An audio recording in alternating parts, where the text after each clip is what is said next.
अस्सलाम वालेकुम नाज़रीन। प्रोग्राम बूंद बहार सां मां आहियां मुंहिंजो मेज़बान अमर पीरज़ादो। असां हिन प्रोग्राम में न सिर्फ़ु सीनियर शख़्सियतुनि सां तव्हांजी मुलाक़ात कराईंदा आहियूं, पर उन्हनि नौजवाननि सां तव्हांजी मुलाक़ात कराईंदा आहियूं जिन जो कमु अहिड़ो हूंदो आहे जंहिं ते असांजे समाज खे फ़ख़ुरु हूंदो आहे।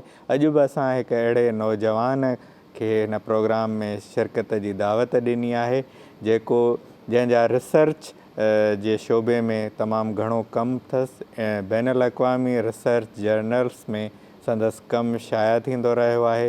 मुख़्तलिफ़ मौज़ूअनि ते हू रिसर्च थो करे। ग्रीनविच यूनिवर्सिटी में हू मुलाज़मत बि करे थो ऐं पंहिंजो रिसर्च जो कमु बि जारी रखियो पियो अचे। असांजा नौजवान छा था सोचनि, समाज खे हू कहिड़ो रुख़ ॾियणु था चाहिनि, इहा सॼी गुफ़्तगू उन्हनि सां कंदासीं। असांजो अॼोको महिमान आहे साईं रमीज़ अली मैसर साहिबु। साईं अव्हांखे दिलि जे गहराइनि सां भलीकार चऊं था पंहिंजे हिन प्रोग्राम रिहाइण में। तव्हां जहिड़ा नौजवान जेके आहिनि उहे नौजवाननि लाइ बि ऐं असां सभिनी लाइ हिकिड़ो उत्साह आहिनि त इन रिसर्च जी फील्ड में अचणु कीअं थियो, या दिलचस्पी कीअं थी ऐं कहिड़ी कहिड़ी रिसर्च कयो पिया, इन बारे में कुझु ॿुधायो। जी साईं, तव्हांजी वॾी महिरबानी। दरअसल PTV हिकिड़ो अहिड़ो प्लेटफॉर्म आहे जंहिंखे असांजो नंढपण हिन सां मुंसलिक आहे, जुड़ियल आहे। ऐं वॾी ख़ुशनसीबी जी ॻाल्हि आहे त जंहिं PTV सां असांजो बचपन नंढपण गॾु थियल आहे, जुड़ियल आहे, उन ई PTV प्लेटफॉर्म ते असांखे मुदऊ कयो वियो आहे त असां पंहिंजे तालीमी रिसर्च या जेको असांजो सफ़र रहियो आहे उन जे कुझु रोशनी विझूं। मुंहिंजो तालुक़ त दरबेले शहर सां आहे जिथे रूरल बैकग्राउंड असांजो रहियो आहे। ऐं तव्हांखे ख़बर हूंदी त रूरल एरियाज़ में चैलेंजिस मल्टीपल हूंदियूं आहिनि, मुख़्तलिफ़ क़िस्मनि जूं हूंदियूं आहिनि। त असांजी जेकी बेसिक तालीमात उहा उतां पंहिंजे ॻोठाणे स्कूल खां गुज़री वेंदे वेंदे जामशोर सिंध यूनिवर्सिटी में MA कईसीं मास कम्युनिकेशन। उन खां पोइ हाणे ग्रेनिश यूनिवर्सिटी कराची में असां रिसेंटली MS कई जर्नलिज़म में। पर उन खां पहिरियां मूं सिंध यूनिवर्सिटी में जॾहिं 2014 में MPhil में एडमिशन वरिती त उहा मुंहिंजी 6-7 सालनि ताईं डिग्री जो सिलसिलो हलंदो रहियो। पर बदकिस्मती सां कुझु जेकी समाजी रुकावटूं हूंदियूं आहिनि, मुख़्तलिफ़ क़िस्मनि जूं मजबूरियूं हूंदियूं जिन जे करे उहो असां कंटिन्यू न करे सघियासीं। उन जे दौरान हिकिड़ो वालिद साहिब एॾो वॾो फ़र्ज़ंद हुजण जे वास्ते जेके चैलेंजिस हुयूं या लीडिंग रोल हुयो घर में, पोइ नंढा भाइर पढ़ाइणा हुया, पाण खे बि सेट करिणो हुयो, त थोरो चैलेंजिस वधीक हुयूं। त पोइ थोरे पैमाने ते नवाबशाह शहर में रुख़ कयोसीं, टीचिंग कईसीं शहीद बेनज़ीर भुट्टो यूनिवर्सिटी में। उनखां पोइ उन जे दौरान ई मूंखे मेंटल स्ट्रेस ॾिसणो पियो, डिप्रेशन, मेंटली डिप्रेस्ड रहणो पियो। ऐं उन में असांखे मूंखे रियलाइज़ थींदो रहियो त मेंटल हेल्थ बि हिकिड़ी माना रखे थी। सही। त पोइ उन में जेके फेल्यूअर्स ईंदा रहिया, उन्हनि में काफ़ी फेल्यूअर्स आया जिन में ग़लति ख़्याल आया, जी ख़ुदकशी करण जा ख़्याल ईंदा आहिनि, या डिप्रेस्ड माण्हू जेको रहंदो आहे, नेगेटिव रहंदो आहे, मनफ़ी ख़्याल ईंदा आहिनि। उनखां पोइ जॾहिं मां थोरो घणो रिसर्च कई, जस्ट जनरल MPhil में तव्हांखे ख़बर आहे त रिसर्च वर्क हूंदो आहे, कोर्स वर्क थींदो आहे साल हिकिड़ो, उनखां ॿियो साल हूंदो आहे रिसर्च जो। त पोइ रिसर्च हिकिड़ी टॉपिक चूज़ करे कई वेंदी आहे, जेकी थीसिस लिखी वेंदी आहे। जी जी। त पोइ उन थीसिस जो उनवान मां जॾहिं चूज़ पे कयो त कंहिं हिकु ॿिनि दोस्तनि सलाह ॾिनी त मूंखे ख़ुदकशी जे टॉपिक ते कमु करणु घुरिजे ऐं न्यूज़पेपर्स जे कनेक्शन में।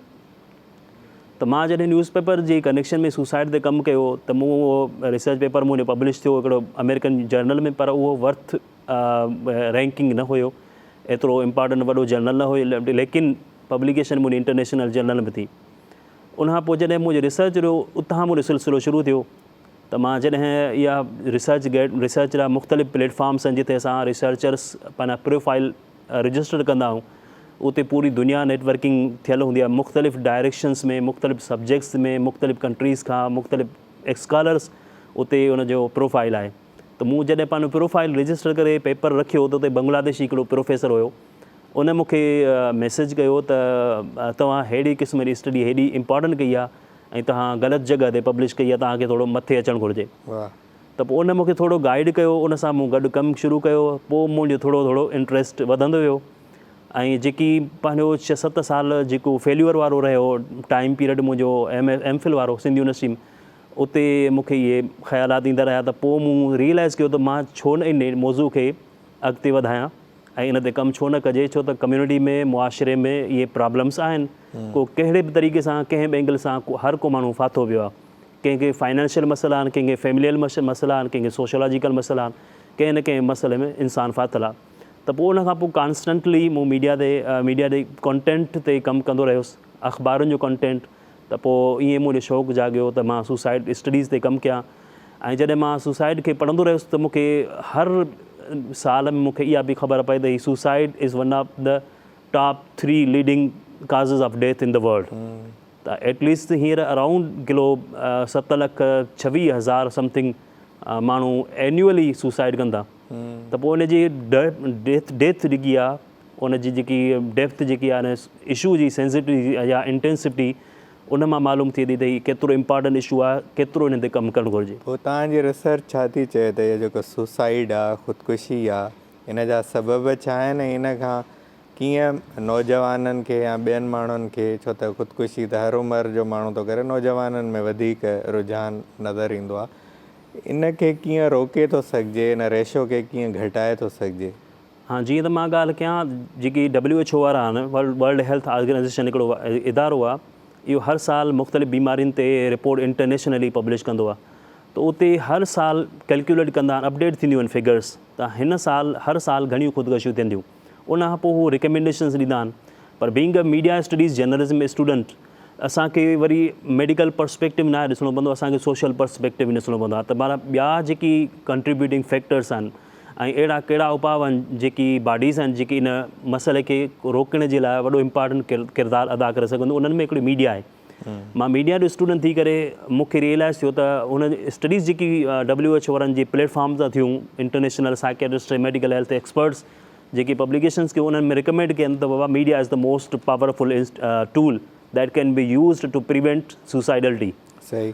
तो मीडिया खे हाणे जॾहिं हू स्टडीज़ जॾहिं उन्हनि खे मीडिया खे डिक्लेयर कयो त मीडिया ई प्ले रोल करे सघे थी इन्हनि सुसाइड खे ख़तमु करण में, त पोइ स्टडीज़ जेकी थियूं ग्लोबल, उन्हनि रेज़ कयो कंसर्न त बाबा मीडिया त तव्हां क्लेम कयो करे सघे थी, पर हाणे मीडिया खे कमु करणो कीअं घुरिजे, उनखे छा करणु घुरिजे। त पोइ हुननि स्टडीज़ कयूं मीडिया जे कॉन्टेंट ते।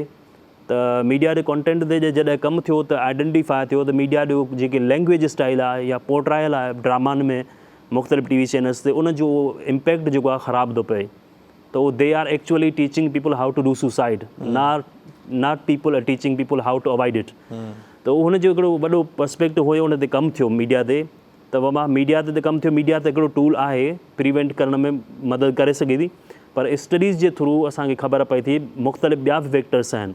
हाणे हिकिड़ो मीडिया थियो टूल, इन जा 2 एंगल थी विया। हिकिड़ो एंगल इहो आहे त टीच करे सघे थी त मीडिया सुसाइड कीअं कजे। ॿियो टूल इहो आहे त मीडिया माण्हुनि खे अवेयर करे त इन सुसाइड मां कीअं जान चलाए सघिजे थी। उनजो हिकिड़ो पर्सपेक्टिव वरी इहो आहे त जेकी इन जो पोर्ट्रायल रिप्रेज़ेंटेशन थिए थी, या वरी सोसाइटी में असांजे फैमिलीज़ इशू आहिनि, उन्हनि ड्रामाज़ मां या जेकी ड्रामाज़ में एक्टिविटीज़ थियंदियूं उन्हनि मां ई एडॉप्ट थियनि था कल्चर्स। त जीअं मिसलनि मां पंहिंजी ॻाल्हि कयां त मां जॾहिं यूनिवर्सिटी लाइफ में आयुसि, उन खां पहिरियां मूं वटि मोबाइल न हुई। यूनिवर्सिटी में मोबाइल जेकॾहिं मां इनरोल थियुसि त मूंखे वालिद साहब स्ट्रिक्टली मना कयो त U should not use your mobile, ऐं वालिद साहब मूंखां मोबाइल खसे पियो त बाबा तुंहिंजो कमु न आहे, तूं पढ़ंदे कोन। त उनजो थोरो मूंखे इम्पैक्ट ग़लति पियो। त पोइ कुझु वक़्त खां पोइ रियलाइज़ थी, अवेयरनेस थी, बाबा मीडिया ज़रूरी आहे राब्तनि जे लाइ। पोइ असांजा जेके ॿिया मुआशिरती जेकी कमु आहिनि, असांजे फैमिलीज़ स्ट्रक्चर्स में जेके इशूज़ आहिनि या सोशल रिलेशनशिप्स जेके इशूज़ आहिनि, उहे असांजो जनमु वठंदा अक्सर करे हिकिड़ो सोशल मीडिया प्लेटफॉर्म्स तां, जिन मां नेगेटिविटी असांखे क्लियर थिए थी। त पोइ उन्हनि ते जेको WHO वारनि जॾहिं स्टडीज़ कई त बाबा मीडिया खे हाणे बहितर टूल साबित करण जे लाइ इम्पॉर्टेंट आहे त मीडिया जे लाइ गाइडलाइंस ठाही वञनि त उन मीडिया खे कीअं रिपोर्ट करणु घुरिजे त जीअं इहे सुसाइड खां माण्हू बची सघनि। सही। इन जो हिकिड़ो वाज़े सबूत मां अखियुनि सां ॾिठो, हिकिड़ो पंहिंजी 2013 या 14 जी ॻाल्हि आहे त असांजी कम्यूनिटी में हिकिड़ो नंढड़ो ॿारु हुया। नंढड़ा ॿार तव्हांखे ख़बर आहे त विढ़ंदा रहंदा आहिनि पाण में, त उनजी थोरो नंढड़े पैमाने जी लड़ाई थी वई, छोकिरनि झगड़ो थी पियो। त हू जॾहिं झगड़ो थी पियो त घर वारनि हुनखे छॾायो, ऐं जेको हिकिड़ो छोकिरो उन मां इंतिहाई जज़्बाती हुयो ऐं हुनजी उहा मेंटेलिटी हुई त मां जेसिताईं बदिलो न वठां तेसिताईं मूंखे आरामु न ईंदो। त घर वारनि उन्हनि छा कयो उनखे फ़िलहालु कमरे में बंदि करे छॾियो, ॿाहिरां कड़ो ॾेई छॾियो। पर उन्हनि इहो रियलाइज़ न कयो त छा कॉन्सिक्वेंस थींदो, नतीजो छा निकिरी सघे थो। उनखां पोइ जॾहिं कुझु मिंटनि खां पोइ जॾहिं माहौल सम्झि वियो त हाणे थधो थी वियो हूंदो त दरवाज़ो खोलियो, ॾिठनि त छोकिरे पाण फाई ॾेई छॾी। नंढे छोकिरे 7 सालनि जो ॿारु हुयो त उहो फाई ॾेई छॾी। हाणे उनखां इन मां त क्लियर सबक़ु वठी सघिजे थो बाबा इट इज़ द मीडिया। ऐं उन्हनि ॾींहंनि में सिंधी ड्रामाज़ ते जेकी चैनल्स ते सिंधी ड्रामा हलंदा उन्हनि में इहे सीन ॾेखारिया वेंदा। त हाणे ॿारनि खे त ख़बर कान्हे इहे सुसाइड छा थींदी आहे, कीअं थींदी आहे, पर दे आर एक्चुअली टाट। उन्हनि खे सम्झाए गाइड कयो थो न, हीअं कयो वेंदो आहे त माना इमोशनली उन्हनि खे ॿुधायो वेंदो आहे त तव्हां घर वारनि खे कीअं ब्लैकमेल करे सघो था, पर फरमाइशूं कीअं मञाए सघो था। इहो हूंदो आहे ट्रूल, जेके मुख़्तलिफ़ फैक्टर्स मिली करे माण्हू खे लीड कंदा आहिनि त सुसाइड ॾांहुं वञी सघे थो। पोइ जीअं त इहो तव्हांजो मौज़ू आहे, पोइ हिन में का घटिताई तव्हांखे महसूसु थी आहे या इहो रेशो अञा वधे थो? रेशो वधंदो थो वञे। हाणे डिपेंड थो करे, हिकिड़ो WHO जेको नंबर स्टेटिक्स ॾींदी आहे उहा हूंदी आहे ग्लोबल। त ग्लोबल में इहो हाणे अलॻि अलॻि कंदा आहिनि त हाणे कहिड़े कहिड़े मुल्क में किथे वधे थी किथे घटे थी, पोइ ओवरऑल कंसोलिडेट जेको स्टेटिक्स हूंदो आहे ओवरऑल हूंदो आहे। पोइ उन्हनि डाइवर्सिफाइड हूंदियूं आहिनि शयूं, उन में एलिमेंट्स हूंदा आहिनि, कैटेगराइज़ हूंदा आहिनि कंट्री बाई कंट्री। उते ख़बर पवंदी आहे कहिड़े मुल्क में वधनि था कहिड़े मुल्क में घटिजनि था। पाकिस्तान में जेकॾहिं डॉन अख़बार जी मां रिपोर्ट पढ़ी त उन में आई थिंक सम्झां पियो त हर 40 मिंटनि 40 सेकेंड्स में हिकिड़ी सुसाइड थिए थी, हिकिड़ी ख़ुदकुशी पाकिस्तान में थिए थी। उन मां अंदाज़ो लॻाए सघिजे थो केतिरो थिए थो सुसाइड असांजे मुल्क में। इवन तव्हां असां अॼुकल्ह ॾिसो त यूनिवर्सिटीज़ में असांजा नौजवान शागिर्द जेके आहिनि उहे बि सुसाइड कनि था। वरी उनखां पोइ जेकी अपर रैंकिंग ते रैंक्स ते जेके ऑफिशियल्स आहिनि, जीअं CSS वारा ऑफिसर आहिनि, PCS वारा ऑफिसर आहिनि, उन जी बि तव्हां रिपोर्ट्स पढ़ी हूंदी। रिसेंटली उहो इशू हिकिड़ो रेज़ थियो आहे। त हाणे इन पासे ॾे बि कमु करण जी ज़रूरत आहे। त इन वॾे पाकिस्तान में CSS जो इम्तिहान वॾो टॉप लेवल ते सम्झो वेंदो आहे, उन जी पोज़ीशन खे बि एलिट क्लास सम्झो वेंदो आहे। उन जे बावजूदि बि इन रैंक्स ते माण्हू सुसाइड कनि था। इन एंगल खे बि कमु करण जी ज़रूरत आहे त हिते इन वॾी आलीशान पोज़ीशन्स ते बि इहे सुसाइड छो नथियूं थियनि। त पोइ इहे मुख़्तलिफ़ हर साल वधनि था, खुटंदा वधंदा खुटंदा, पर पोइ इंक्रीज़िंग जेको यूज़ आहे सोशल मीडिया तो अॼुकल्ह उहो लीड करे थो। उते सोशल वास्ता ठहनि था, ब्लैकमेलिंग थियनि थियूं, उन्हनि माण्हू मेंटली डिप्रेस थी था वञनि। त घणो कुझु कंट्रीब्यूशन आहे सोशल मीडिया तो मीडिया जो। त पोइ WHO वारनि गाइडलाइन ठाही त बाबा हाणे हिनखे मीडिया खे कीअं रिपोर्ट करिणो हुजे। सही। अच्छा, तव्हां रिसर्च जे शोबे में आहियो ऐं तव्हां इंटरनेशनल पब्लिकेशन्स बि तव्हांजूं आहिनि।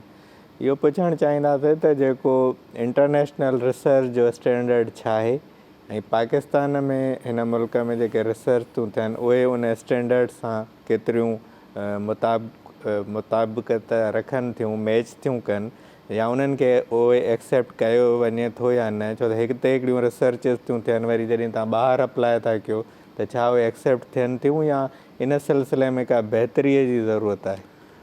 दरअसल तव्हांखे ख़बर हूंदी त असां वटि जेको यूनिवर्सिटीज़ जो जेको जामिया जो जेको नालो आहे, यूनिवर्सिटी जो प्लेटफॉर्म आहे, उहो अकेडमिया आहे। अकेडमिया खे गवर्निंग बॉडी जेकी आहे असां वटि उहा आहे हायर एजुकेशन कमीशन। उहा पॉलिसीज़ ठाहींदी आहे पब्लिकेशन्स जूं त बाबा तव्हांखे किथे पब्लिश करणु घुरिजे, छा पब्लिश करणु घुरिजे ऐं कहिड़े कहिड़े मौज़ूअ ते करणु घुरिजे। उन सां गॾु गॾु ॿियूं बि पॉलिसीज़ हूंदियूं आहिनि। वॾी ॾुख जी ॻाल्हि हिकिड़ी इहा पब्लिकेशन जे पर्सपेक्टिव मां इहा नोट कई आहे ऐं ॿुधाईंदो आहियां दोस्तनि खे बि, त इहा आहे त HEC जॾहिं नयूं पॉलिसीज़ एडॉप्ट कंदी आहे त ॿाहिरां मॉडल्स खणी UK जा मॉडल्स थियनि या कंहिं ॿिए मुल्क जा आउट क्लास जेके मॉडल्स हूंदा आहिनि इम्प्लीमेंट करण जे लाइ एडॉप्ट कंदा आहिनि, पॉलिसीज़ नयूं ठहंदियूं आहिनि। पर बदकिस्मती सां रिसर्च जेको पहलू आहे उहो हमेशह HEC जी तरफ़ खां निगलेक्ट कयो वेंदो आहे, नज़रअंदाज़ कयो वेंदो आहे। उन में हिकिड़ो चवण जो मक़सदु इहो आहे त हिकिड़ो जेकी दुनिया जंहिं यूनिफॉर्म पॉलिसी ते अमल करे थी, उन पॉलिसी खां बिल्कुलु हिननि जी पॉलिसी जेकी हायर एजुकेशन कमीशन जी आहे उहा थोरी कंट्राडिक्टरी आहे। पूरी दुनिया जेकी चाहे थी उहा असांजी हुजे पब्लिकेशन, उहो हुन जो हिकिड़ो स्पेसिफिक गाइडलाइन आहे त तव्हांखे पब्लिकेशन किथे करणु घुरिजे। त हू हिकिड़ी ॿ डेटाबेसिस आहिनि, इंटरनेशनल वेल रिकग्नाइज़ डेटाबेसिस आहिनि रिसर्च जूं, जिन खे हिकिड़ो स्कोपस चयो वेंदो आहे, ॿिए खे चयो वेंदो आहे वेब ऑफ साइंस। हाणे ॿ इहे एॾियूं ज़बरदस्त बॉडीज़ आहिनि रिसर्च जूं, उते इंटरनेशनली जर्नल्स रजिस्टर्ड थींदा आहिनि। उहो रजिस्ट्रेशन उनखे मिलंदी आहे ऐं हुन जो हिकिड़ो स्पेसिफिक वॾो रूल इहो आहे त जेको जर्नल हर जर्नल ते इन्वेस्टिगेशन कंदा आहिनि हर 3 महीने। जेको ॾिसंदा आहिनि हुन जे पैरामीटर्स खां जर्नल लहे थो, उन्हनि जी कंप्लाए नथो करे, उन्हनि खे डी लिस्ट करे छॾींदा आहिनि, त पोइ उहो जर्नल टारगेट कंहिंजो बि न रहंदो आहे ऐं उनखे पेपर केरु बि न मोकिलींदो आहे। अहिड़ी ॿई बॉडीज़ जो सेम फंक्शन आहे। ऐं किथे वरी हिकिड़ी बॉडी खे एक्सेप्ट कयो थो वञे, किथे ॿी खे कयो थो वञे, पर किथे वरी अहिड़ा मुल्क आहिनि जेके चवनि था त बाबा जेकॾहिं तव्हांजो पेपर अहिड़े जर्नल में पब्लिश थियल आहे जेको जर्नल ॿिन्ही बॉडीज़ में रजिस्टर थियल आहे, त उहो उनजो इम्पॉर्टेंस जेकी आहे, स्कोप जेको आहे उन स्टडी वधीक आहे। असां वटि दरअसल जेकी आहे उहा शइ बिल्कुलु अलॻि नमूने सां पेश कई थी वञे। हाणे उहे जेकी ॿ बॉडीज़ आहिनि उन्हनि में हिकिड़े स्पेसिफिक पैरामीटर्स हूंदा आहिनि। हिकिड़ी बॉडी कंदी आहे त उहा जर्नल जी रैंकिंग छा आहे, ॿी बॉडी कंदी आहे जर्नल जो इम्पैक्ट केतिरो आहे। ॿिन्ही बॉडीज़ जो इम्पॉर्टेंट रोल हूंदो आहे। जेकॾहिं जर्नल उते इस्टेब्लिश थियल आहे, रजिस्टर थियल आहे ऐं मुंहिंजी पब्लिकेशन उन जर्नल में थिए थी, त मुंहिंजे लाइ बाइसी फ़ख्रु ॻाल्हि आहे। असां वटि जेको आहे हिकिड़ो पाकिस्तान लेवल ते कंट्री वाइज़ जेकी जर्नल्स आहिनि उहे मोस्ट मतिलबु ईअं सम्झो 90% या 85% जर्नल्स उन्हनि डेटाबेसिस में रजिस्टर न आहिनि थियल। सही। उहे हार्डली 15 खां 20% जेके न थियल आहिनि रजिस्टर्ड, उहे बि सिर्फ़ु मेडिकल साइंस जा या इंजीनियरिंग जा, सोशल साइंसिस ॿियूं फील्ड्स न। त मां चवणु चाहींदो आहियां त जेकॾहिं इहे पॉलिसी पब्लिकेशन जो यूनिफॉर्म थी वञे, जीअं दुनिया चाहे थी, त असां वटि बि इहो कल्चर थी वञे त माण्हू करे, पोइ आसानी थींदी। पर मजबूरी इहा हूंदी आहे त हुते कॉम्पिटिशन हूंदो आहे ऐं जर्नल्स वॾा जेके जर्नल्स आहिनि उहे हार्डली हर इशू में 10 खां 12, 8, 10 खां मथे पब्लिश न कंदा आहिनि पेपर, उन ते सबमिट थींदा आहिनि। हर इशू में एटलीस्ट 200-300 पेपर सबमिट थींदा आहिनि। पोइ उन्हनि में कॉम्पिटिशन सिलेक्टिव हूंदो आहे, दे आर वेरी सिलेक्टिव।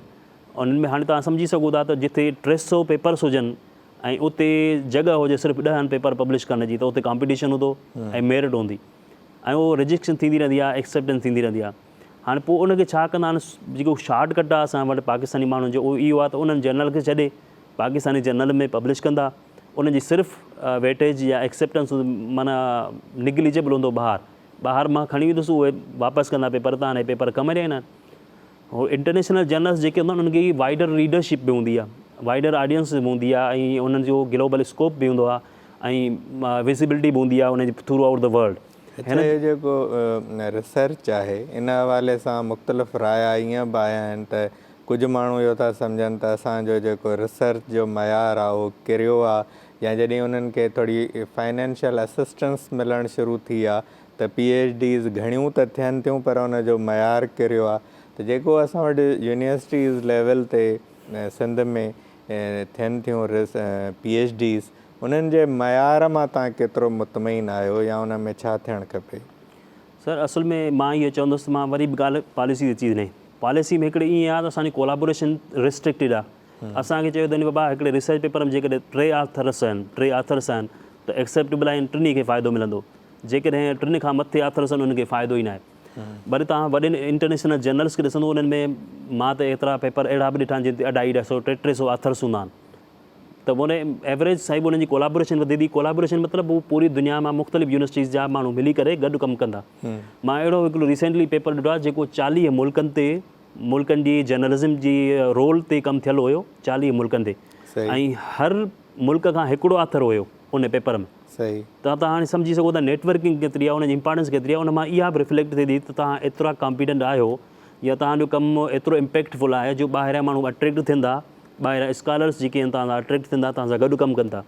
ऐं इन क़िस्म जो जॾहिं पब्लिकेशन थींदी आहे न असां वटि, त पोइ फंडिंग एजेंसीज़ या जेकी असांखे प्रोजेक्ट्स फंडिंग एजेंसी प्रोजेक्ट्स ॾींदा आहिनि, त उन बेसिस ॾींदा आहिनि। जेकॾहिं तव्हां अहिड़नि जर्नल्स में पब्लिकेशन आहे त तव्हांखे हायर कंदा आहिनि जल्दी, ऐं प्रोजेक्ट्स तव्हांखे मिलंदा आहिनि लखनि रुपयनि जा, करोड़े रुपयनि जा। उनखां पोइ जेकॾहिं पब्लिकेशन तव्हांजी सुठनि जर्नल्स में आहे त ॿाहिरि अपॉर्चुनिटीज़ में मिली सघंदियूं। हाणे मुंहिंजो जेको हींअर तक़रीबन MS जी लेवल ते मां सम्झा थो त हार्डली एतिरा माण्हू हूंदा जिन जो MS जी डिग्री सां एतिरो पब्लिकेशन हुजे।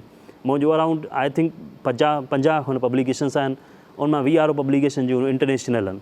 त मां शुरू वारी जेको धकु खाधो शुरू में जेको पाकिस्तानी लोकल जर्नल्स में पब्लिश कयो त उहो जॾहिं मूंखे अवेयरनेस न हुई जो इहो असांजो कल्चर जेको उहो हिते लिमिटेड हुयो, फोकस्ड हुयो पाकिस्तान में। त असां वटि हाणे इंक्रीज़िंगली हिकिड़ो शौक़ु जेको आहे उहो ख़तमु थी चुको आहे। ऐं जेको हिकिड़ो ट्रेंड वञी बचियो आहे, जेकॾहिं तव्हां MPhil कयो था, PhD कयो था, त हाणे करियर जॉब पकी आहे। जॉब पकी जे करे पोइ माण्हू छा था कनि बसि जल्दी जल्दी वठि वठा करे सम्झो डिग्री था नौजवाननि में इहो शौक़ु घटियो आहे रिसर्च जो। हा, शौक़ु बि घटियो आहे। ॿियो तव्हांखे ॿुधाईंदो वञा जेको AI जो अॼु रोल आहे, हिते इनखे मिसयूज़ असां वटि एॾो एक्सप्लॉइट कयो थो वञे, तव्हांजी सोच आहे। माण्हू वेहनि था, हिकिड़े ॾींहुं हूअं पेपर जेको लिखिबो हुयो त एटलीस्ट 2 महीना 3 महीना लॻंदा हुआ कोलाबोरेशन में लिखण जे, उनखे इम्प्रूव रिवाइज़ कयो वेंदो हो। त हिते वरी हीअं थी वियो आहे त हिकिड़े ॾींहुं माण्हू पेपर लिखंदा, ॿिए ॾींहुं पब्लिश थी वेंदो वञे। ऐं इहे सिर्फ़ु पाकिस्तानी जर्नल्स, हुननि में इंटरनेशनल जर्नल्स टाइम वठंदा आहिनि। उहो पब्लिकेशन तव्हांजी 8 महीना वेट कंदी आहे, 10 महीना वेट कंदी आहे, 10 महीननि खां पोइ पब्लिश थींदी आहे। ऐं वरी उहे जेको एडिटर हूंदो आहे जर्नल्स, उहो कॉम्पिटेंट हूंदो आहे, इंतिहाई कॉम्पिटेटिव लेवल जो हूंदो आहे। उहो तव्हांजे पेपर खे असेस कंदो आहे, उनखे थोरो सम्झ में ईंदो आहे पेपर सही आहे, रिलेवेंट आहे असांजे जर्नल, त पोइ हू ब्लाइंडली एक्सटर्नल जेकी एक्सपर्ट्स आहिनि उन्हनि खे पेपर ॿिनि खे एटलीस्ट मोकिलींदा आहिनि, तव्हां असांखे पेपर रिव्यू करे ॾियो। पोइ रिव्यू कंदा आहिनि, न उहे आथर खे सुञाणींदा आहिनि, न आथर उन्हनि खे सुञाणींदो आहे। त पोइ हू जॾहिं पेपर रिव्यू कंदा आहिनि इंडिपेंडेंटली, हू पंहिंजी एक्सपर्टीज़ यूज़ करे पेपर खे इम्प्रूव करण जे लाइ कमेंट्स ॾींदा आहिनि, त वरी वापसि आथर ॾींदो आहे। हिनखे टाइम लॻंदो आहे, आथर उन्हनि कमेंट्स खे टेक्निकल हूंदा आहिनि। असां वटि AI जो ChatGPT जो दौरु आहे, त पोइ वठि वठा थी वञे, थीसिस बि लिखिजी थी वञनि, विदिन हफ़्ते में 10 ॾींहंनि जे अंदरि थीसिस लिखी थी वञे, पेपर लिखिजी था वञनि। ऐं जेके रिसर्चिस आहिनि उहे अक्सर असां ॾिठो आहे त उहे पब्लिकेशन जी स्टेज ताईं न आहिनि पहुचंदियूं, उहे बसि रिसर्च वर्क ई हूंदियूं आहिनि। इन जी अहमियत केतिरी आहे त जेके रिसर्च थियनि थियूं, या तव्हांजो जेके तव्हां रिसर्च जर्नल्स था लिखो उनखे बुक फॉर्म में आणण जो को इरादो आहे या आयूं आहिनि? साईं, फ़िलहालु त बुक फॉर्म जो इरादो न आयो आहे। उहो इहो आहे त मां फ़िलहालु शार्टली इंटरनेशनल आथर सां कमु कयां थो, जंहिंमें US जो आथर हिकिड़ो आहे, इटली जो आथर आहे, बांग्लादेश जो आथर आहे, इंडिया जा आहिनि, ऐं मुख़्तलिफ़ ॿिया बि कंट्रीज़ आहिनि, क्रोएशियन आथर आहे। इहे मुख़्तलिफ़ मुल्कनि जा आथर मूं सां गॾु कमु कंदा, ऐं उमेदु आहे त अॻिते कोशिशि कंदुसि त मां हिकिड़ो पंहिंजे सब्जेक्ट जेको मीडिया स्टडीज़ पढ़ाए थो वञे through out country in universities, media studies जा जेके डिपार्टमेंट्स आहिनि उन में पढ़ाए था वञनि, मां अहिड़ी कोशिशि थो कयां त अहिड़ो को किताबु मां मीडिया ते लिखां जेको करिकुलम में सिलेबस में इंक्लूड थी वञे पाकिस्तान में, त जीअं उनजो हिकिड़ो लीडिंग कंट्रीब्यूशन जेकी हुजे मुंहिंजे हथ में हुजे। सही। असां वटि जेको हेल्थ कम्युनिकेशन आहे, त बाबा हेल्थ जा असांजी कम्युनिकेशन जा इम्पैक्ट्स, हेल्थ वारा इम्पैक्ट्स कहिड़ा कहिड़ा आहिनि, केतिरा आहिनि, कीअं था थियनि, उन ते कमु करण जी इंतिहाई शदीद ज़रूरत आहे, जंहिं ते मां हींअर अॼुकल्ह कम में इन्वॉल्व आहियां, थोरो घणो कमु कयां पियो। ऐं मां सम्झां थो त असांखे जेकॾहिं इन्हनि इंटरनेशनल बॉडीज़ जी पॉलिसीज़ खे पढ़े उन्हनि ते हिसाब सां कमु कयूं त असां ट्रैक ते अची वेंदासीं। असांखे हिकिड़ो त ChatGPT खे असां ग़लति इस्तेमालु था कयूं, हिकिड़े ॾींहुं पेपर लिखिजी वियो। ऐं ॿियो वरी पाकिस्तान में अहिड़ा जर्नल्स अची विया आहिनि जेके तव्हां पेपर विदिन आवर्स पब्लिश था कनि। हाणे मां जेतिरो इंटरनेशनल जर्नल्स में कमु कयां थो, मसलन मां हिकिड़ो पेपर मोकिलियो, हिकिड़े जर्नल में मोकिलियो, जर्नल रखी छॾियो, 2 महीननि खां पोइ एक्सटर्नल रिव्यूअर्स खे मोकिले छॾियो, एक्सपर्ट्स खे तव्हां रिव्यू करे ॾियो। उन्हनि 6 महीननि खां पोइ डिसीजन मोकिलियो, बाबा पेपर पब्लिशेबल न आहे, इन अंदर में कमु करण जी ज़रूरत आहे ॾाढी। त हू जर्नल एडिटर बि हुन सां मतिलबु यकरार रखंदो आहे, त हू डिसीजन ॾींदो आहे बाबा paper is not recommended to be published. त पोइ मूंखे छा करिणो पवंदो, हुननि जे कमेंट्स जेको हूंदा आहिनि उन्हनि जे कमेंट्स ते कमु करे पेपर खे इम्प्रूव करे कंहिं वरी ॿिए जर्नल खे मोकिलींदुसि। उते बि थी सघे थो 6 महीना 5 महीना रखी रिजेक्ट थिए, उहो रिजेक्शन खां थींदो कंहिं न कंहिं जर्नल में हलियो वेंदो आहे। पोइ इहो हिकिड़ो प्रैक्टिस आहे, तव्हां हिकिड़े जर्नल खां ॿिए जर्नल में मोकिलींदा वञो ऐं पेपर्स जे कमेंट्स जेके एक्सपर्ट्स आया अथनि उहो इंक्लूड कंदा वञो। असां वटि इहो न हाणे रहियो। असां वटि अहिड़ा जर्नल्स आहिनि जेके हिकिड़े ॾींहुं पब्लिश कंदा, पर उहो जेकी तव्हां सां वेब ऑफ साइंस स्कोपस जी डेटाबेसिस जी ॻाल्हि कई, हुन जो मैकेनिज़म इहो आहे त जेकॾहिं को बि जर्नल तव्हांजो पेपर 4 ॾींहंनि जे अंदरि 5 ॾींहंनि जे अंदरि जर्नल अहिड़ो पब्लिश करे थो, त हू छा कंदा आहिनि, डेटाबेसिस वारा हुनखे रिमूव करे थींदा रजिस्ट्रेशन मां, रजिस्ट्रेशन उन ख़ारिज कंदा। त हू पोइ मुहतात रहंदा आहिनि त असांखे जेकॾहिं पूरी दुनिया मञे थी त सिर्फ़ु इन करे थी मञे त असां इन्हनि डेटाबेसिस सां रजिस्टर्ड आहियूं। पोइ जॾहिं असां वायोलेट कंदासीं त असांजो बदनाम थींदासीं। ऐं उहो उन में छा थींदो, जॾहिं हू डेटाबेसिस हुननि खे डिक्लाइन करे छॾींदियूं, पंहिंजे रजिस्ट्रेशन मां कढी छॾींदियूं, त पोइ इंटरनेशनल माण्हू जेके आहिनि आथर्स जेके आहिनि उन्हनि खे पेपर न मोकिलींदा। पेपर न मोकिलण जे करे पोइ हू छा कंदा, हू पंहिंजो दुकानु बंदि करे छॾींदा। दुकान जो बंदि थी वेंदो त पोइ जिन माण्हुनि हिते पब्लिश कया पेपर, त उनजो पेपर माना will no longer be available on the Google. तव्हां मुंहिंजी नज़र में अलाए केतिरा जर्नल्स अहिड़ा गुज़रिया जिन में माण्हुनि लखें रुपया पैसा ॾेई पब्लिकेशन कराया, पर उहे अॼु गूगल ते आहिनि ई कोन। माना तव्हांजो पैसो बि वियो, तव्हांजी वर्थ बि वई, तव्हांजी मेंटल लेबर जेकी आहे महिनत आहे उहा बि तव्हांजी वई। पर हू जेकी एहतियातनि मोहतात रहंदा आहिनि जेके जर्नल्स, उन्हनि जो एतिरो साख़ आहे। मां जेकॾहिं उते मां 1970 में, 1975 में, 1980 में जेके पेपर पब्लिश थियल आहिनि उहे अञा ओड़ी हालत में पिया आहिनि। पर रिसर्च जेका आहे उहो हिकिड़ो रुझान आहे, हिकिड़ो शौक़ु आहे। उहो असां ज़ाहिर आहे उन जी जेका मैच्योरिटी आहे या उहो जेको उन जी इम्प्लीमेंटेशन आहे उहा यूनिवर्सिटी लेवल ते थिए थी। पर छा तव्हां सम्झो था त असांजो जेको स्कूल ऐं कॉलेज सिस्टम आहे उन में खां ई ॿार में इहो तजसुस पैदा कजे जीअं उहो यूनिवर्सिटी लेवल ते यानी रिसर्चर थिए। छो त डायरेक्ट उते वञी जॾहिं उहो कनि था त शायदि उन्हनि खे मुश्किल बि थींदी हूंदी ऐं उहो उन बैकग्राउंड खां वाक़ुफ़ु न आहिनि। तव्हांखे ख़बर हूंदी त वक़्तु ब वक़्तु चॉइसिस चेंज थींदियूं रहंदियूं आहिनि। रिसर्च इन जे करे ई इम्पॉर्टेंट आहे त उहे असांजे इशूज़ खे डेप्थ में वञी ॾिसंदी आहे त असां वटि कहिड़ा मसइला आहिनि, उन्हनि खे कीअं रिज़ॉल्व कजे। हाणे पहिरीं ॻाल्हि असांजी करिकुलम जेको तव्हां प्राइमरी स्कूल लेवल ते ॻाल्हि था कयो, स्कूल खे बि ॾिसूं, कॉलेजिस खे बि ॾिसूं, उहो इंतिहाई पुराणो आउटडेटेड करिकुलम आहे, सिलेबस आहे। अॼु जी जेके तक़ाज़ा आहिनि क्वाइट डिफरेंट आहिनि, उन्हनि खे असां मर्ज करण जी ज़रूरत आहे। रिसर्च रिकमेंड कंदी हुई, इन क़िस्म जी स्टडीज़ थियल आहिनि, उहे चवनि थियूं बाबा जेकी टेक्नोलॉजी आहे इंटीग्रेट कयो, हुन में टेक्नोलॉजी इंटीग्रेट कयो। असांखे इंटरमीडिएट ताईं पहिरियां कंप्यूटर जी ख़बर न हूंदी, अॼुकल्ह कंप्यूटर वग़ैरह अची विया आहिनि, मोबाइल हर माण्हूअ जे ॿार जे हथ में आहे। त ज़रूरत आहे त पंहिंजे जेके टीचिंग जेकी टीचर्स जेके आहिनि उनजी ट्रेनिंग्स बि ज़रूरी आहिनि। त उनजे अॼु जे तक़ाज़ाउनि सां उन रिलेवेंट जेकी उनजी ट्रेनिंग्स थींदियूं त उहे इम्प्रूव थींदा। ऐं उन खां पोइ उनजी टीचिंग मेथडोलॉजी ते बि रिसर्च थिए थी, त टीचिंग रिसर्च मेथडोलॉजी थींदी आहे, सर्वे थींदा आहिनि। त ॿारनि खां हर साल तव्हां सर्वे करायो त तव्हां केतिरो सेटिस्फाइड आहिनि by behaviour, by knowledge, by teacher, by language. मुख़्तलिफ़ पर्सपेक्टिव में हुननि खां सर्वे थींदी आहे, त पोइ हर सर्वे ते उन्हनि ते रिसर्च थींदी आहे त बाबा इन्हनि इशूज़ जेकी हाईलाइट थिया इन्हनि खे कीअं इम्प्रूव करे सघिजे थो। टीचिंग मेथडोलॉजी कीअं आहे, ॿारु कीअं फोकस रखी सघे थो, उन ते कमु करे सघिजे थो। टीचर खे कहिड़ी लैंग्वेज यूज़ करणु घुरिजे, कीअं पढ़ाइणु घुरिजे। तव्हां ॾिठो हूंदो पहिरियां असां ॿुधंदा ईंदासीं प्राइमरी स्कूल में त ॿार जी संवार, त मार खे रिकमेंड कयो वेंदो त बाबा जेसि ताईं उस्तादु मार न कंदो तेसि ताईं ॿारु न पढ़ंदो। पर हींअर बिल्कुलु ज़मानो डिफरेंट आहे। बिल्कुलु तव्हांखे सिर्फ़ु मिसाल मूं ॾिनो ॿार जी ख़ुदकशी ॾिनो, को सिर्फ़ु घर वारनि वाड़े रखियो आहे त हुन ॿार खे फाई ॾेई छॾी। इहो आहे। ॿियो रिसर्च जेकी आहे उहा आहे एडवांस लेवल ते हिकिड़ो सिस्टम सब्जेक्ट आहे, उहो अमूमन एमफिल खां शुरू थींदो आहे, यानी 16 साल जी एजुकेशन खां पोइ शुरू थींदो आहे। पर थोरो रिकेप हूंदो आहे हुनजो 16 साल जी एजुकेशन जी आख़िरी 16 साल में थीसिस जेकी ठहंदी आहे MA में या BS कंदा हो, या जेकी 4 साल डिग्री हूंदी आहे उन थीसिस थींदी आहे, उन ते बि एतिरी महिनत न कराईंदा। मां चवंदो आहियां इन स्टेज ते जेकॾहिं ॿार खे महिनत सुठी कराई वञे, थीसिस कराई वञे, त अॻिते जेकी MPhil आहे PhD उहे हुनजे लाइ आराम सां ईज़ीली वर्केबल आहिनि। त उहो हुन ते MS जे दौरान जेकी रिसर्च थींदी, PhD थींदी, उन ते कमु सुठो करे सघे थो। ऐं वॾी बदकिस्मती आहे त असां वटि जेकी MPhil PhD अॼुकल्ह जेके टीचर्स आहिनि उहे अक्सर करे या 2000 खां पहिरियां हायर थियल आहिनि, त पोइ उनजो जेको माइंड सेट जेको आहे अप टू द मार्क न आहे। अॼु जेकी रिक्वायरमेंट्स जेकी जदीद तौर जी तक़ाज़ा आहिनि उन सां हम आहंग नथियूं रखनि, त पोइ छा थो थिए ॿारनि जो अॼु जेको ॿार जेको टॉपिक चूज़ कंदो AI ते सुपरवाइज़र जो कमु न थियल हूंदो त पोइ उहो हिकिड़ो कनेक्शन सुठो न रहंदो।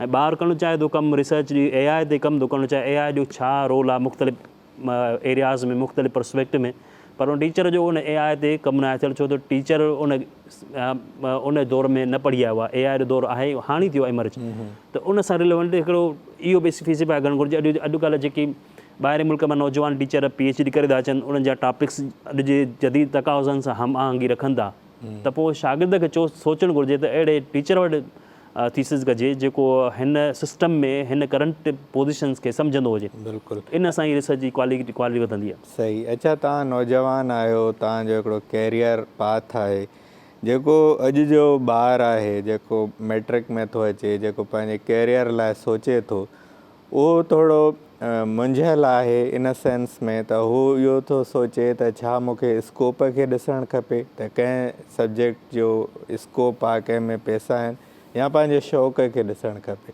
हिकिड़ा माण्हू पंहिंजे शौक़ खे ॾिसनि था त उन में वधनि था, त उनखे अॻिते हली फाइनेंशियली सफ़र था कनि, कंहिं कुझु माण्हू म्यूज़िक क्लास थो वठणु चाहे, कंहिंजो आर्ट में शौक़ु आहे, पर उहो ॾिसनि था त इन में मूंखे कुझु नथो मिले समाज मां, त तव्हां छा था सजेस्ट कयो जे नौजवान खे त उहो पंहिंजे शौक़ खे प्रायोरिटी ॾिए या स्कोप खे ॾिसे या कीअं कैरियर पाथ डिसाइड करे?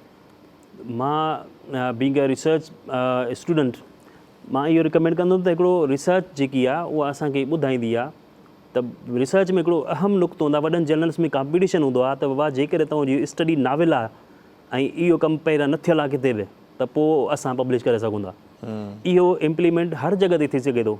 यानी जेके तव्हां म्यूज़िक इंडस्ट्री में वञणु चाहियो त तव्हांखे एंगल अहिड़ो खणणो पवंदो जेको जदीद तक़ाज़नि सां हम आहंगी रखंदो हुजे ऐं इन ते कॾहिं कमु न थियल हुजे, या वरी तव्हां सोशल मीडिया ते अहिड़ो कमु कयो जेको क्वाइट डिफरेंट हुजे, या खणी तव्हां यूट्यूब चैनल खे ॾिसो, अॼुकल्ह ट्रेंड थी वियो आहे फ्रीडांसिंग जो, हर को माण्हू यूट्यूब चैनल थो ठाहे, उन ते मुख़्तलिफ़ कंटेंट्स थो रखे। उहो डिपेंड कंदो आहे त तव्हां छा था माण्हू खे ॾियो।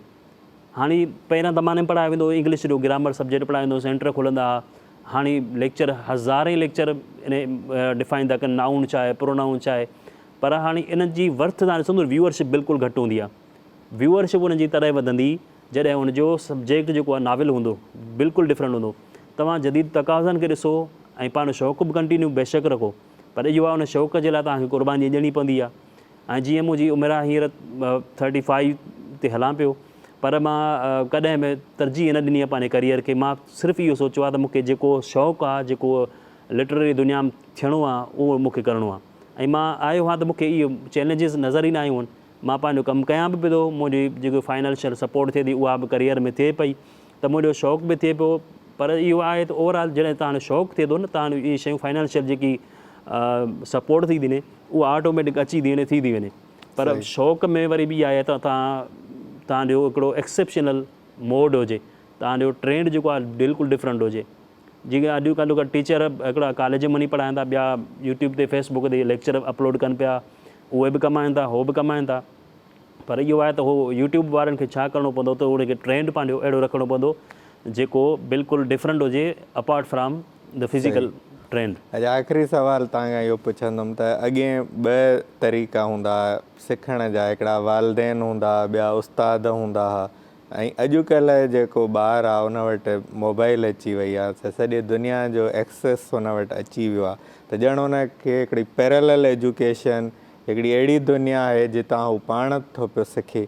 त इन सां तव्हां छा था सम्झो त जो ॿार जो पंहिंजे वालदेन ऐं उस्ताद ॾांहुं जेको अॻु में रवैयो हूंदो हो, छा उहो हाणे क़ाइमु रहंदो, या हू पाण खे वधीक क़ाबिल सम्झंदो या सम्झंदो त मूं वटि ॼाण जा अञा वॾा ज़रिया आहिनि? सही ॻाल्हि इहा आहे त अॼुकल्ह जेको सिस्टम आहे उहो बिल्कुलु तव्हां माना सालनि खे थो छॾियो, पर हिकु सेकेंड्स में ट्रेंड चेंज थो थिए।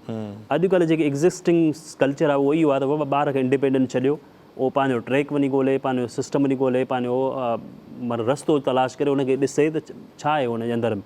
त इहो सोशल मीडिया बि हिकिड़ो प्लेटफॉर्म सुठो आहे जिते तव्हांखे लर्निंग थी थी, अपॉर्चुनिटीज़ मिलंदियूं, ख़बर पए थी दुनिया किथे पहुती आहे। सोशल मीडिया जो पार्ट हुजण सां तव्हांखे ट्रेंड नज़र ईंदो त बाबा दुनिया छा पई थी करे, किथे हिन मां जंहिं फील्ड में वञणु चाहियां थो दुनिया छा पई थी करे ऐं असां वटि इन जो स्टेटस छा आहे। त वालदेन जो बि ज़रूरत आहे त जेसि ताईं कॉलेज लेवल ताईं स्टूडेंट्स पढ़ंदा उन जी अपडेट रखणु घुरिजे, ॿारनि खे बि ट्रेंड ॾियणु घुरिजे, करणु घुरिजे। तरबियत त इज़ बेटर, तव्हांजो जेको चवंदा आहिनि better schooling for a child is his on home. जेकॾहिं तव्हांजो घर में इब्तिदाई शुरूआति तव्हांजी सुठी थिए थी त तव्हां अॻिते आसानी सां मंज़िल माणे सघो था। बसि इहो आहे त माना मुख़्तलिफ़ ट्रेंड खे ॾिठो वञे, कंपेयर कयो वञे, जाइज़ो वरितो वञे त किथे छा पियो थो थिए, असां वटि छा पियो थो थिए, मूंखे छा करणु घुरिजे, डिसीजन मेकिंग थी वेंदी आहे। रमीज़ अली मैसर साहब, ॾाढी ख़ुशी थी तव्हां सां ॻाल्हियूं करे, ऐं उहे ॻाल्हियूं जिन ते अॼु जो नौजवान मुंझियल आहे या उहो सम्झणु थो चाहे त यकीननि तव्हांजी गुफ़्तगूअ मां उन सिखियो हूंदो। तव्हांजी वॾी महिरबानी, तव्हां कई आहियो। ऐं नाज़रीन, तव्हां रमीज़ अली मैसर साहब जी गुफ़्तगू ॿुधी, यकीननि रिसर्च जा कहिड़ा मयार आहिनि, बैन अल-अक़वामी सतह ते हिन मुल्क में ऐं नौजवाननि खे कीअं पंहिंजो कैरियर पाथ चूंडणु खपे, इन जी मालूमात यकीननि तव्हांखे मिली हूंदी। ईंदड़ हफ़्ते वरी कंहिं नए महिमान सां मुंहिंजी मुलाक़ात कराईंदासीं। तेसिताईं मोकिलाणी न आहे, सदाईं गॾु।